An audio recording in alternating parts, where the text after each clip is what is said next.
One of the main driving forces of the plot of Code Geass is the Geass contract itself that was formed between Lelouch and C2. C2 is pretty tight-lipped on the terms of the contract, despite Lelouch's best attempts to get information from her. But even fans were curious about the terms of the contract and what was C2's wish. In this video, we will discuss both. I will obviously spoil parts from the original series, but also from the new recap films, Lelouch of the Resurrection, Renya of the Darkness, and Akito the Exiled. With that in mind, let's get started.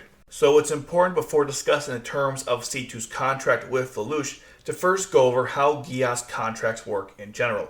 Each immortal has a code, like V2 or C2, and then makes a contract with someone. The terms of each vary from person to person, but we know once the Geass evolves and reaches a certain level, that Geass user can take the code from the one who instilled with them the power of Geass. Once they do that, they become immortal and can now offer other people contracts. As C2 says, in the final stage of Geass, the user retains the position of the one who granted them power.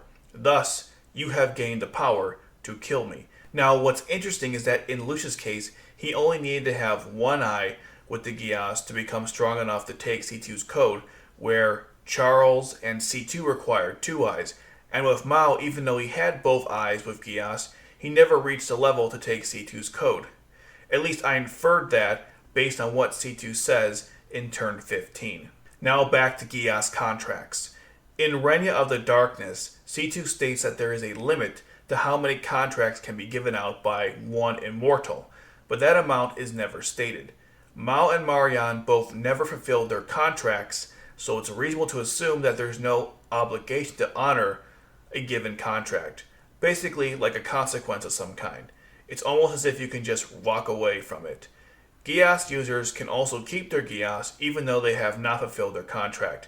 This comes from what C2 told Lelouch before she left him to join Mao. We also learned that the user does not always have to agree on the terms of the contract immediately. Layla, for example, was given until adulthood to decide. And since we're talking about strange Geass cases, here's a couple other examples. Shin, he got his Geass through a skull and had to kill someone to obtain it. And I'm not sure how Shamna or Swiley got their Geass, which is a completely different topic, but I want to be thorough. But let's now discuss Lelouch's contract. So after much anticipation, we learn the terms of the contract in turn 15. C2 says her wish is to die. She explains her reason. Without death, all we have are random events, accumulations. You can't call that life. So how would this work? As I've already stated, once Geass evolves to its highest level, the person can then take the code from the immortal who granted them that power. And once they do this, the immortal becomes mortal again. We see this with V2 after Charles takes his code, and the nun after she gives C2 her code. We also know that transferring of the code does not directly kill the user. It just makes them mortal. So C2 really had two requests: take her code and then kill her. Lelouch also, by taking the code, would be equal to Charles, and C2 wanted to help Lelouch since he had a reason for living. But the question is this really what C2 wanted? Lelouch experiences C2's past through the thought elevator. It was there he learned what C2's original Geass power was. It made people fall in love with her. Now Lelouch stated to Zaku before the ending of R2 that a Geass is kind of like a wish. So with that in mind, C2's Geass indicated that she really wanted to be loved and not die. C2's Geass never granted her this wish since everyone only loved her because of the power and nothing else. This is why Lelouch wanted C2 to die smiling and promised to make her happy, because that's what C2 deep down always wanted but never got. So if C2 wanted to be loved, why was she seeking death? The obvious reason is according to what C2 said, that an immortal life is no life at all. And there's definitely arguments for that, but I want to share my own theory about this. When Lelouch thanks C2 for her help, she says no one has ever thanked her before.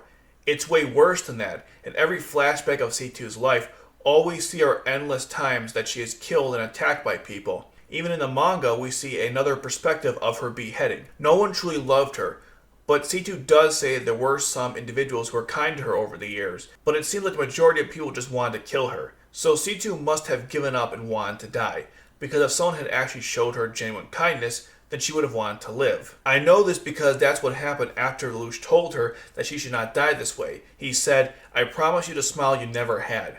One of the big changes from the new recap films comes at the end of the glorification. That's the third film, by the way. C2 states that she's not satisfied and wants Lelouch to fulfill his promise to make her smile. And this contrasts with the original series, where C2 seemed satisfied with what Lelouch had done for her. Another example of C2's change in her desire to live comes after losing to Colin in turn 24. C2 remarks how she never felt this way before about the idea of just feeling alive. Even though Lelouch of the Resurrection is part of an alternative universe, seeing Lelouch fulfill his promise to C2 was rewarding as a fan. It made waiting for a new story in the Geass universe really worth it. It was through Lelouch that C2 regained her desire to live again. Such a powerful and one of the best aspects of Geass. And with that, we have come to the end of the video. If you want more Geass content and don't want to wait for videos, I recommend checking out my blog where I upload articles weekly to it. Also, please download my anime streaming guide. I have new updates coming next month and I have a lot of plans for it, so it's something you don't want to miss. If you have any other questions about Geass, I'd be happy to answer them in a short video just like this one. Now let me ask you, if you were an immortal, what would your wish be? What's the terms of your contract? Let me know in the comment section below. And remember, the world is not a dark place, and tomorrow will be a good day. Thanks for watching.